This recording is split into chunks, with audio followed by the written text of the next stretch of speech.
aqui teve uma saturação do modelo, um pouco de perda de liquidez, mas a questão política foi fundamental. Foi mais importante. Foi mais importante, porque aqui, pra vocês terem uma ideia, a partir do golpe de 64, você tem um primeiro momento que é de criação desses instrumentos, que é de 64 a 67, certo? Que é a criação do PAEG e de 3 reformas fundamentais que os militares fizeram entre 64 e 67. Ao contrário da reforma do Jango, das reformas de base, certo? Que eles vetaram, eles fizeram outras reformas. A reforma fiscal, a reforma trabalhista e a reforma monetária. Então, a reforma fiscal, por exemplo, ela... Deixa eu ver a principal característica aqui. A reforma fiscal, para resumir, assim, foi o que a reforma fiscal desse período dos militares, 64, 67, foi a que criou todos os impostos que vocês conhecem hoje no Brasil. 90% dos impostos que vocês conhecem hoje foram criados entre 64 e 67. Certo? Sobre produção e consumo. Né? O IPI, né? e o ICM, o IOF. Né? Então, vários dos impostos da reforma fiscal foram criados nesse período. E aí o que aconteceu? O Estado se apoderou de um recurso, correto? Obtido por política fiscal, ou seja, de tributação, não necessariamente justo e progressivo, mas pelo contrário, né? E o que ele conseguiu fazer? Ele conseguiu reunir recursos estatais para um novo ciclo de investimento. Criou mecanismos, lógico. Quando você cria um imposto, né? Você não vai automaticamente ter uma arrecadação aumentada do dia para a noite, mas você criou uma estrutura nova de impostos, certo?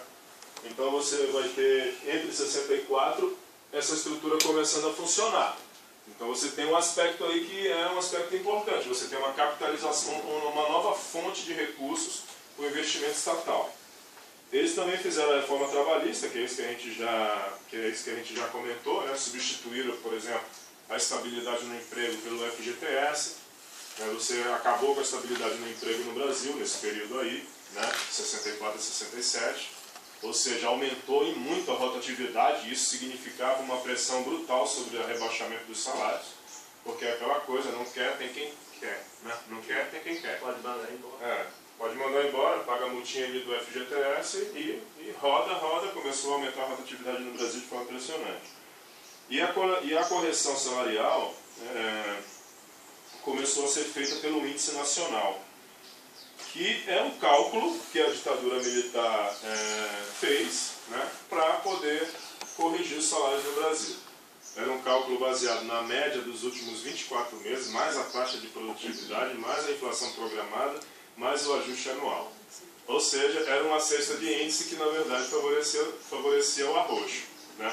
Tanto é que tem uma história interessante aí, antes do intervalo, às 10?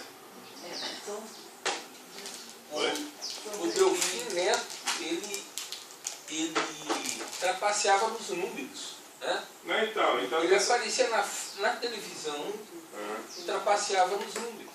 Então ele jogava com percentuais. Né? Isso. Não, eu ia até comentar essa questão, porque antes do intervalo. Então fez a reforma fiscal, que criou um conjunto de impostos que apoderou o Estado para um novo ciclo de investimento. Fez a reforma trabalhista, que acabou com a estabilidade no emprego, criou o FGTS e um mecanismo de reajuste dos salários nacionais, que acabou servindo de base para o arroxo, e fez a reforma monetária financeira. Né? E aí também medidas de controle, Banco Central, e outras medidas que foram ajudando o governo a gerir um pouco mais, né, as ferramentas, né, macroeconômicas, né, de política cambial, etc. E aí, antes do intervalo, só uma curiosidade histórica. Assim. Essa questão dos índices é interessante. Você conhece o DIEESE, né? O DIEESE, Departamento Intersindical de Estudos Socioeconômicos. Né? Como que o DIEESE ficou famoso? O DIEESE tinha, em 79, se eu não me engano, um professor aqui da Unicamp, não sei se vocês já tiveram aula com ele, o professor Baltar. Ele era do DIEESE na época. na época os cálculos não tinham os computadores de hoje, certo? Década de 70, não tinha Excel, os computadores todos que rodam milhares de números em segundos. Era tudo ali na planilha, né? A planilha manual. E aí, como que o Jazz ficou famoso? Ele provou, né, matematicamente, estatisticamente, que os índices inflacionários do governo Delfim estavam errados. E aí eles provaram e a ditadura negou. E aí, um ano depois, um estudo do Banco Mundial, divulgado mundialmente, deu razão para o Diese sobre o índice inflacionário de 78, se eu não me engano, 76. E aí o Diese ganhou uma baita projeção como o instituto que tinha derrubado o índice do governo, que era mais ou menos a metade do real, entendeu? Do que era na verdade o índice que deveria ser de reposição do salário. Mas em 32, chequei o dado melhor ali. Pelo amor de Deus. E aí estava tendo um processo de crescimento da dívida, e eles fizeram uma primeira coisa na política externa, foi uma negociação com o alongamento da dívida. O que significa isso? Você ganha mais prazo para pagar, certo? Mas mantendo taxas de juros altíssimas, etc. Eliminação das restrições que o Jango tinha implementado em alguns setores, alguns segmentos econômicos, das remessas de lucro para o exterior. Então, os militares aboliram qualquer restrição de remessa de lucro das multinacionais para o exterior. Eles promoveram a abertura da economia para o mercado externo, com incentivo às importações, ou seja, o Brasil teve um processo de maior flexibilidade para a entrada de produtos importados, e houve um alinhamento político, né, e econômico mais azeitado aí com os Estados Unidos, que nesse período de 61 em diante, já em 61 em diante, aqui ó, depois o Brasil em 64 entrou nesse processo, que foi um período conhecido na época como um acordo constituído na época conhecido como Aliança para o Progresso. Já ouviu falar? Que foi uma política dos Estados Unidos que tinha como objetivo combater, né, o comunismo na América Latina e promover o desenvolvimento econômico dos países através do financiamento externo. Eles criaram um fundo de 20 bilhões de dólares na época para justamente servir, né, para instrumentalizar essa política de empréstimos aos países da América Latina. A Aliança pelo Progresso foi lançada em dezembro de 61, na Venezuela, e teve uma duração de quase 10 anos. E nesse processo todo, os Estados Unidos, digamos, retomou, né, com maior afinco o que tinha sido interrompido durante essa crise do Jango, numa ofensiva mais continental. Aí, né?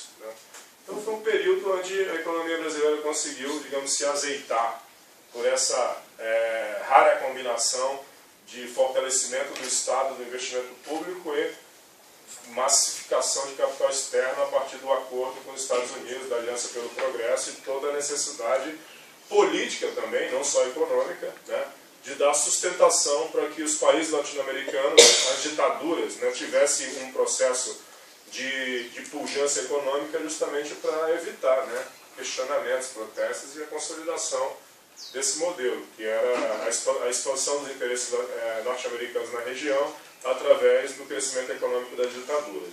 Esse era o objetivo principal, né? Então, o que o Milagre conseguiu produzir por essa combinação de fatores foram 6 anos de crescimento econômico consecutivo, com redução da inflação e estabilidade da balança de pagamentos, que foi uma combinação rara, que o Brasil nunca tinha conhecido. Você tem crescimento do PIB por 6 anos consecutivos, 6 anos de crescimento do PIB. Para vocês terem uma ideia, a média de crescimento do PIB desse período, em comparação com os outros, foi a seguinte. Você teve ali 65, 68, 73, né? Você teve aí de 70 a 74, que foi mais ou menos o período do milagre, se você pegar aqui, ó, teve um crescimento anual do PIB nesse período de 11% ao ano. Você imagina o que é isso? 11% ao ano. O maior crescimento recente, anual, não foi por um período de 6 anos, foi com o Lula em 2010, se eu não me engano, que cresceu 7% do PIB. Foi isso? Mas a média do governo Lula foi 4,3%, a média. A média do Fernando Henrique foi 2,2 ou 2,3. Né? Oi? E ali foi 11, na média. Teve anos em que o PIB atingiu 13%. Então você teve um processo de crescimento econômico violento. Quantos anos são necessários para dobrar o PIB com essa média de crescimento?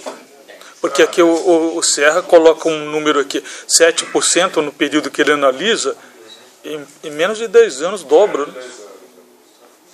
Então com 11... É acumulativo. Né? Acumulativo. Cada ano acumula 11% sobre o que já cresceu.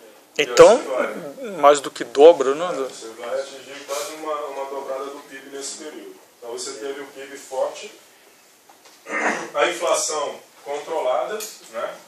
Por que a inflação estava controlada? Principalmente por causa do arroxo, né? Mas também pelo controle tarifário, porque o governo fazia um controle das principais tarifas públicas, né? Através das estatais.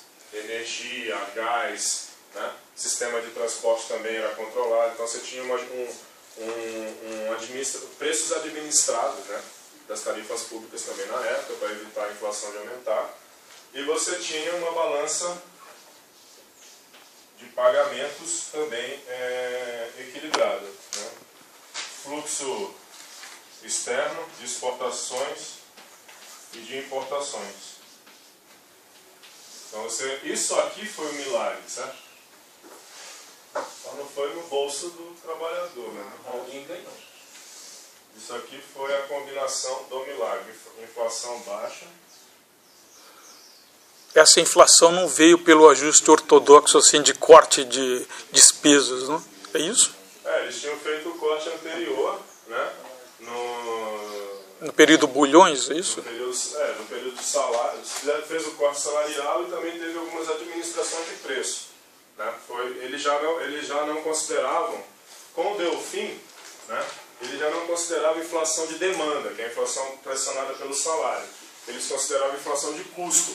Por isso que eles juntaram o arroz salarial com a administração de preços. E aí fizeram duas contenções, tanto dos salários como dos preços. Aí você tinha ali um controle inflacionário razoável. Né? Depois eu podia enviar para vocês um gráfico da curva de inflação nesse período, para vocês terem uma ideia de como é que é o comportamento, né, da curva de inflação. Então, para vocês terem uma ideia aqui de alguns números importantes desse período do milagre. Né? Por exemplo, a taxa de crescimento do PIB ano a ano, se você pegar só o período do milagre, de 68 a 73, tá? Pegar 50 a 70, passando por 64, e fazer com que a trajetória de industrialização se mantivesse. Entendeu?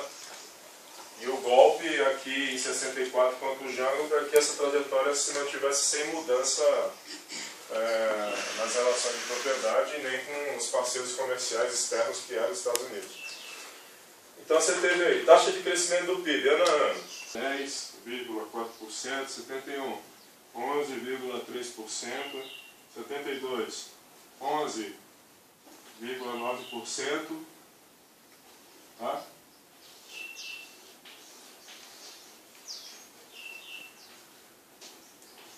E 73, 14%. O PIB. Só isso aqui é só o PIB.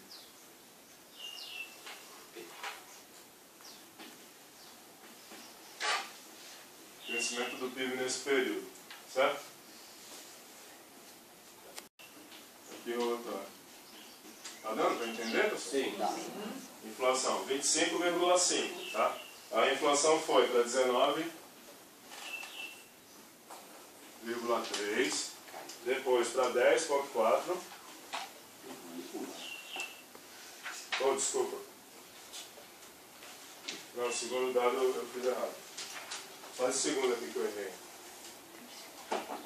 25,5, 19,3. Manteve, 19,3. Aí depois, um pequeno acréscimo, 19,5. Aí 72, 15,7. E 73, 15,6. Então eles tiveram a capacidade de reduzir a inflação de 25,5 para 15,6. Né? E depois outras taxas aqui, né, de várias coisas. Crescimento das exportações, crescimento das importações, saldo da balança comercial, saldo da conta corrente, dívida externa líquida, saldo da balança de pagamentos. Depois também posso passar para vocês aí detalhadamente. Do golpe, certo? Até 67. E foi a construção dos mecanismos de refinanciamento, Banco Central, imposto, todos os impostos que a gente conhece hoje e tal, foi criado no primeiro governo militar. Aí os caras recompuseram as condições de gasto público e fizeram um acordo internacional com os Estados Unidos. Isso aqui gerou o segundo momento, que foi 68 a 73, que é o momento do milagre. E aí a Aliança pelo Progresso, uma enxurrada de investimentos externos, liberdade para mandar a capital para fora e tal. 73 tem a primeira crise do petróleo. Só que assim, o milagre, dentro do milagre, para responder a questão do emprego e de outras questões que estão vinculadas a isso. Dentro do milagre, eles fizeram dois planos econômicos dentro do milagre. Para simplificar, como se eles tivessem dentro do período do milagre feito dois pactos. Vamos lá, vamos comparar com o PAC, pode ser? Sabe o PAC de hoje, Programa de Aceleração do Crescimento, a gente já não está no PAC 3 aí, PAC 2 ou 3. Então, eles fizeram dois PACs dentro do milagre, que foi justamente para coordenar os investimentos públicos nesse período. Que se chamou, em 68, o PED, que é o Plano Estratégico de Desenvolvimento, que foi feito pelos militares em 68, logo no início. Eles fizeram o PED, Plano Estratégico de Desenvolvimento, e depois, como se fosse o PAC 2, eles fizeram o primeiro PND, Plano Nacional de Desenvolvimento. Tá? Então fizeram o primeiro PND. Dentro do período do milagre, primeiro PND. Aí o que aconteceu? Quando teve a crise de 73, que aí a economia começou a ter uma redução do fluxo externo de investimentos nesse período, o Brasil lançou, a partir do final meados dos anos 70, final dos anos 70 ali, o Brasil lançou o segundo PND. Né? O segundo PND. E aqui qual era o cenário? Aqui era, tinha o golpe, aqui tinha a Aliança do Progresso, investimento externo, e aqui a crise do petróleo. Certo? Certo? Então você teve três períodos dos militares, aqui é tudo governo militar. Né? Então você teve o golpe, onde você estruturou o sistema financeiro pelo PAEG. Depois você, através da Aliança pelo Progresso e o realinhamento com os Estados Unidos, política de crédito bancário, etc. no Brasil, arroz salarial, você promoveu o milagre a partir do Plano de Investimento Estratégico do primeiro PND. E aqui, quando começou a crise, eles lançaram o segundo PND, que foi uma tentativa dos militares em fazer com que o Brasil fizesse isso assim meio à crise, entendeu? A crise estava internacional, com a crise do petróleo estava diminuindo o fluxo de capital externo, porque os Estados Unidos entrou em recessão. O preço do petróleo disparou, os Estados Unidos não tinham reservas, correto? E pela crise da OPEP, os Estados Unidos e a Europa entraram em recessão. Logo, o que aconteceu? Diminuiu essa ajuda que foi criada pela Aliança pelo Progresso e o investimento externo no Brasil. Com a redução de liquidez, lembra da liquidez? o Brasil ficou com menos possibilidade de entrada de dólar. Então o que o governo fez? Lançou o segundo PND, que foi uma tentativa de tirar o pescoço da crise. Como? Aumentando o gasto público. Então eles fizeram uma segunda onda de gastos para tentar sustentar aquele crescimento do milagre. Não conseguiram, né? Mas ainda conseguiram manter um certo rescaldo. Não foi uma queda livre, entendeu? O problema é que em 79, que a gente chama do despertar aqui, despertar para o mundo real aqui, devido ao agravamento da crise do petróleo, a recessão americana, aumento da taxa de juros nos Estados Unidos, e se a gente vai discutir na próxima aula. Em 79, o segundo PND já não tem mais condições de manter esse impulso pós-crise do petróleo. Então a economia brasileira entra nos anos 80 que nem um carro em ribanceira, entendeu? Sem rumo, sem financiamento externo, com endividamento altíssimo, o Estado já sem capacidade de garantir o investimento.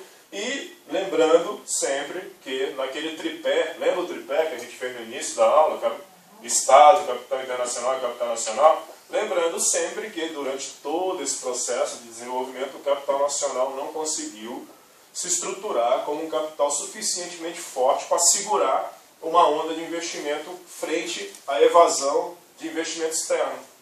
O que, obviamente, caracteriza, né, a economia brasileira como uma economia, mais uma vez, dependente externamente. Quando os ventos mudam lá fora, a economia brasileira patina. Quando o vento é favorável, por razões políticas ou econômicas, a economia brasileira crescia. Entendeu? Então você tem aí no final desse período o segundo PND. Aí tem toda uma discussão sobre o segundo PND, o Lessa, sabe quem é o Lessa? Foi presidente do BNDES, é um dos professores da casa aqui. É um dos textos aqui que foi a gente... que nós tem 15 anos de política econômica, isso, que analisa o período do JK, mas ele tem um outro texto também, que é sobre o segundo PND. E ele tem uma frase assim que se notabilizou, que é a seguinte: o erro dos militares foi acreditar que o Brasil seria uma ilha de prosperidade no mar revolto. Certo?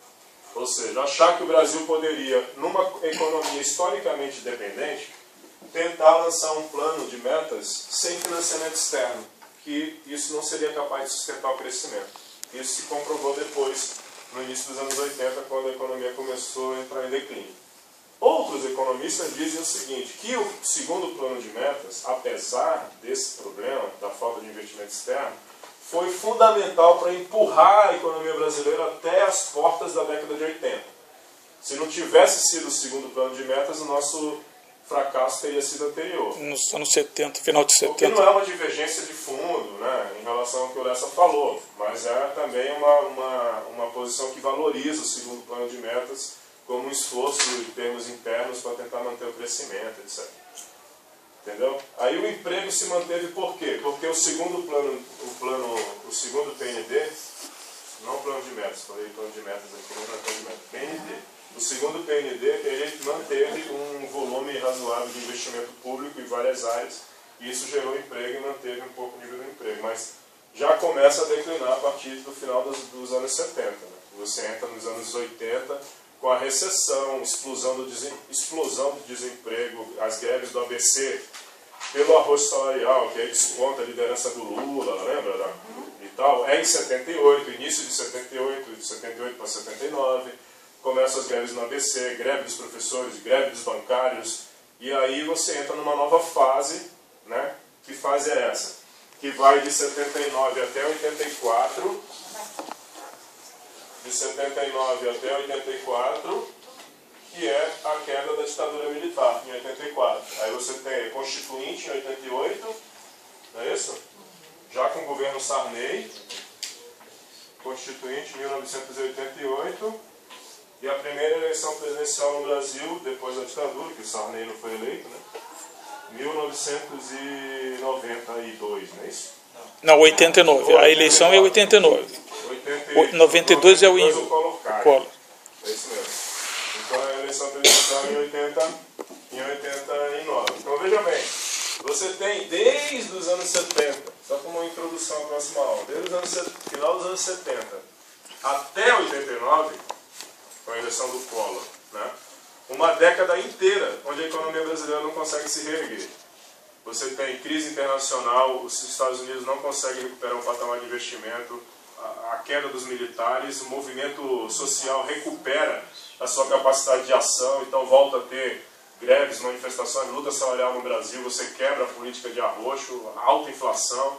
Então é um período mais complicado que a gente vai discutir na próxima aula, 80 e 90. E aí, em 90, como é que só para fazer esse resumo, o que acontece em 90? Os neoliberais, correto? Assumem o comando. Assumem o governo em 90, já com o Collor. O Collor é um governo fraco, bancado ali pela Globo na última hora para ter um candidato para derrotar o Lula e tal. Consegue derrotar, mas é um governo fraco. Na verdade, o neoliberalismo vai ganhar um impulso maior com o Fernando Henrique. Mas você tem ali, qual é a ideia que se monta com a vitória do Collor? Tudo isso que vocês fizeram no passado, de 50, de 30 até agora, Estado pesado, dinheiro gasto de estatais, toda essa visão aí desenvolvimentista, com ou sem democracia, não funcionou. O Estado é um inimigo. Agora é a hora dos mercados. Então, entende? A virada é essa. Pum. Chega de Estado, agora é mercado. Então vamos privatizar, abrir a economia, liberalizar direitos, acabar com a CLT, porque o Estado no Brasil se demonstrou, na visão dos neoliberais, o problema. Ele não consegue coordenar o investimento. Isso aqui foi uma intervenção arbitrária, cresceu o que tinha que crescer, mas agora é o mercado que vai coordenar o processo. Aí privatiza as estatais, flexibiliza os direitos trabalhistas, e a gente entra numa outra etapa, né, que vai durar 10 anos. Né? No caso, aprofunda a dependência, porque uma boa parte dessas estatais são vendidas pelo capital externo. Né? Na verdade, eles não só aprofundam, assim, mas não só que é um aprofundamento assim, sobre uma outra matriz, entendeu? Porque eles concluem o seguinte, que o Brasil não tem condições de se independizar, certo? Do capital externo. Então isso aí é uma coisa que tem que estar incorporada, entendeu? Não existe possibilidade do Brasil se independizar. O Brasil vai aprofundar esse curso aí de dependência e abertura. Aí a ideia de que a modernização seria pela concorrência, lembra? Tem que abrir a economia brasileira para a concorrência internacional, porque as empresas nacionais aqui são protegidas pelo Estado, desse jeito elas não vão avançar nunca, porque não tem concorrência. E o que eles fazem? Eles instauram, a partir dos anos 90, né, com o Collor, a abertura comercial, uma concorrência predatória, né, onde você tem uma quebradeira de setores inteiros da indústria brasileira que foram construídos no período do desenvolvimentismo, democrático ou autoritário, entendeu? Aí é uma discussão toda, né? Que assim, em resumo, essa discussão toda vai acabar onde? Vai acabar no governo Lula. E aí qual é o debate atual? E aí, enfim, quem tinha razão? Desenvolvimentismo ou neoliberais? E aí a discussão atual é essa. Não queremos desenvolvimento sem melhoria das condições sociais, né? Então, aí tem todo um debate de reformular o desenvolvimentismo com uma vertente mais social, distribuição de renda, mas sem abrir mão do papel do Estado depois da experiência que foi os 10 anos de neoliberalismo. Porque o neoliberalismo, apesar de todo o discurso da modernização, da competitividade, da abertura comercial, o país novo, etc., é um retrocesso. Desenvolvimento, não, em termos econômicos, o desenvolvimento foi pífio, entendeu? É um retrocesso, né? Porque lembra do milagre e nem do período JK. Lembra a República Velha, antes de Vargas. Né? Aliás, o Fernando Henrique tinha Vargas como o inimigo que precisava ser desmontado. Ele falava o tempo inteiro. Esse livro aqui, O Príncipe dos Privatas, mostra bem claro. E ele era filho, eu não sabia disso, ele era filho de um general. Eu sabia que ele era filho de um general, mas não que esse general tinha sido político, um deputado federal pelo PTB varguista, e que foi eleito no período em que Vargas retomou o poder. Ele se volta contra a própria herança de família. Então aí tem uma série de debates, são mais assim, conceituais, sobre a questão do subdesenvolvimento. O Fernando Henrique escreve sobre isso, e aí a Conceição Tavares também entra na disputa aí sobre qual é o modelo de desenvolvimento que o Brasil deve seguir nos anos 80. Mas, enfim, para não antecipar demais o debate, eu acho que é isso.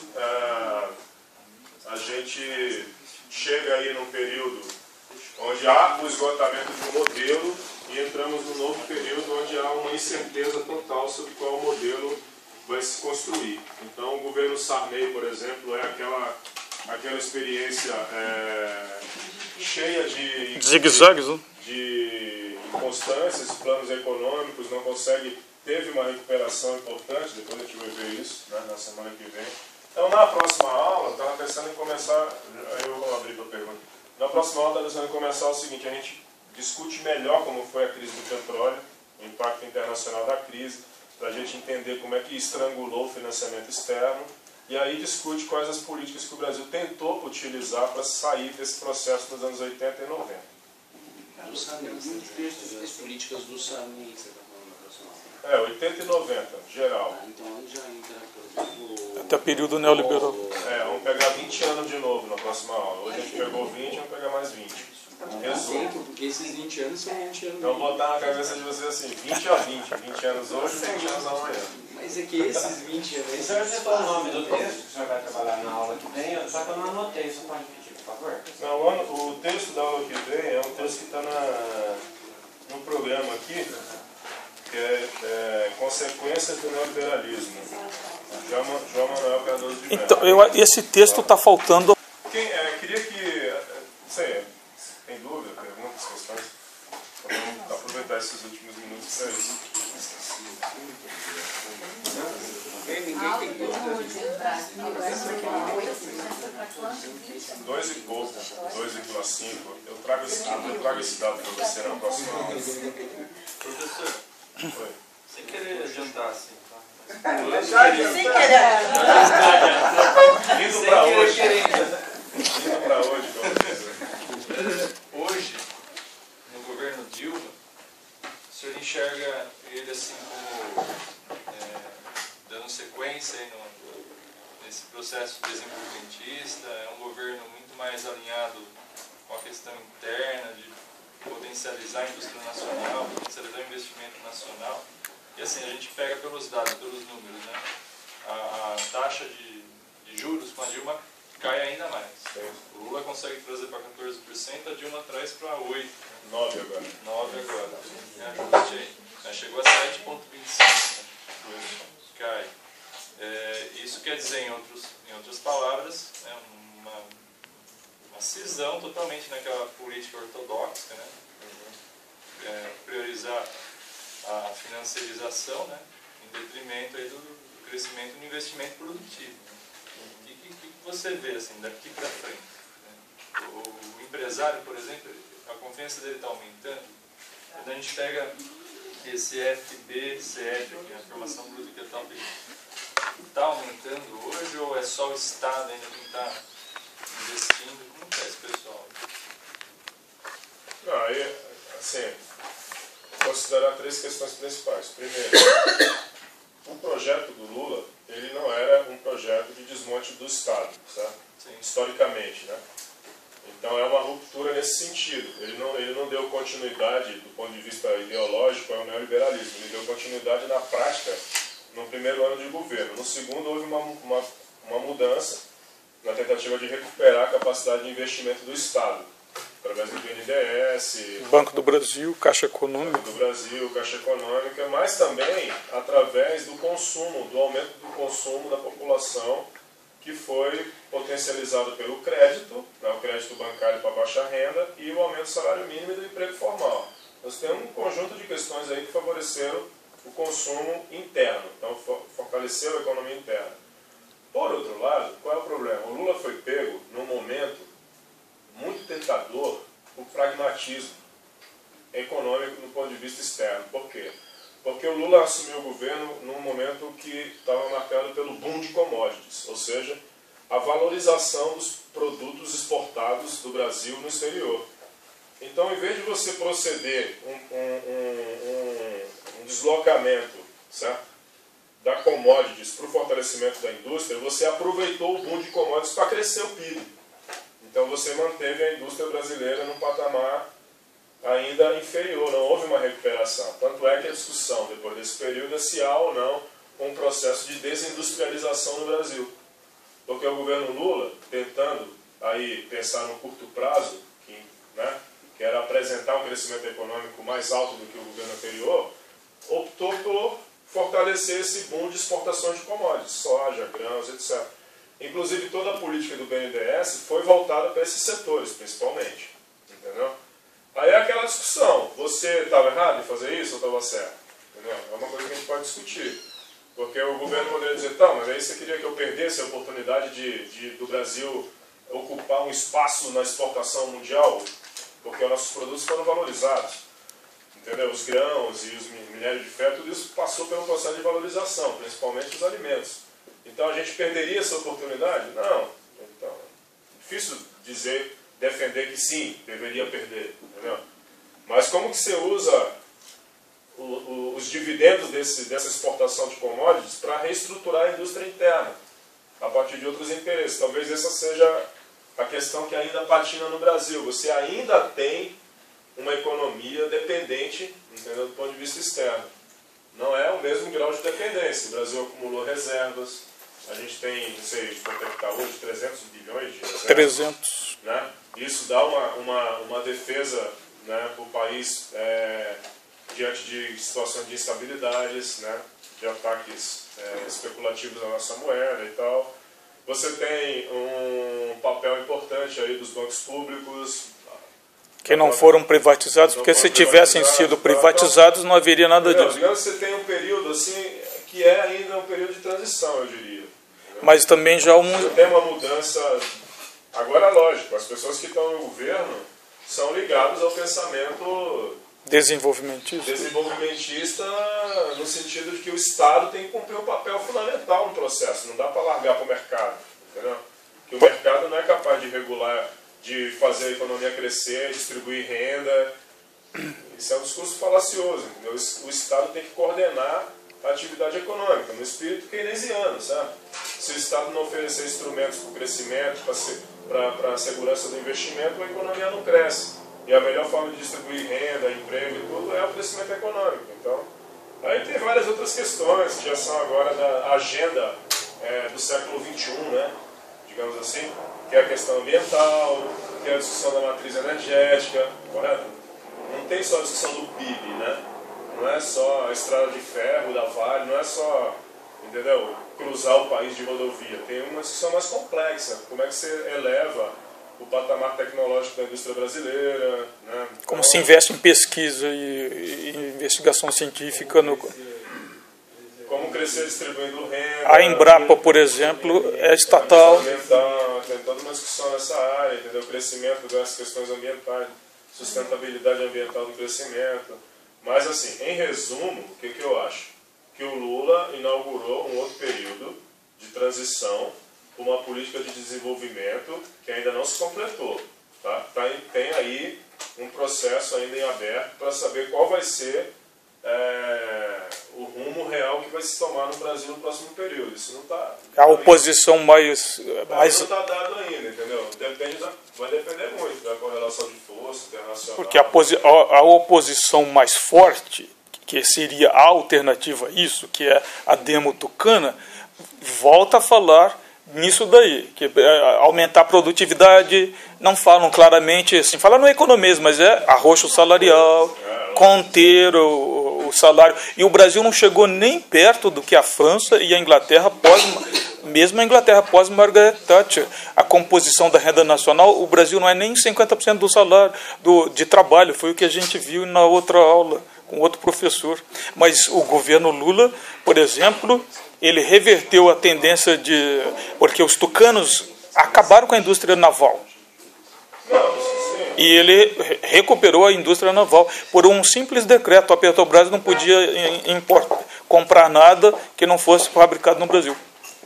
Mas tem coisas, para completar a tua pergunta aí, que não se resolve só na esfera da economia, entendeu? Tem também a ver com a esfera política, né? Por exemplo, hoje o governo da Dilma ele estabeleceu uma aliança no Congresso, onde a base aliada do governo, uma boa parte da base aliada, é ligada ao agronegócio, entendeu? Então isso é um problema, porque para te fazer essa inversão, entendeu? De um maior fortalecimento industrial, onde tu tem uma dependência política da base do agronegócio, é uma transição complicada, entendeu? Porque aí acaba prevalecendo o custo final, que é permanecer no governo, e aí até que ponto até que ponto a aliança que o governo estabelece permite avançar nessas mudanças estruturais, entendeu? Porque uma coisa que você pode perceber nesse último período é que, apesar dos avanços na política social, né, na política de crédito, na política de salário mínimo e até do emprego formal, você teve poucos avanços na questão estrutural. A política fiscal, por exemplo, tributária no Brasil continua a mesma. A política de terra continua a mesma, correto? Porque é barrado no Congresso Nacional, onde o agronegócio, onde a oposição demotucana tem maioria quando eles se unem com o agronegócio. Então fica difícil. Não é só questão de vontade de uma pessoa, não é só o presidente. Na verdade, aí é um debate que alguns atribuem, por exemplo, ao modelo brasileiro, que é o presidencialismo de coalizão. Você é eleito com um programa de governo, mas para governar você tem que abrir mão da metade do seu programa, porque você depende muito do Congresso para fazer mudanças estruturais, entendeu? Então, por exemplo... Para chegar ao próprio governo, você tem que fazer... Você tem que ter o financiamento da empresa privada. Mas aí é uma discussão mais ampla. Existem outras experiências aí latino-americanas de governos que tentaram mudar a correlação de força no Congresso através de outros procedimentos, como a Assembleia Constituinte, por exemplo, entendeu? Onde você faz uma pressão das ruas popular e tal para poder pressionar uma mudança estrutural, entendeu? Mas aí não quiseram, porque a Dilma propôs exatamente isso, mas o Congresso não quis. Quem? Os demotucanos e o agronegócio. Você tem um bloqueio, né? As elites não querem. Essa é a tensão atual. Muito forte das elites no país ainda ligada à terra, à questão tributária, que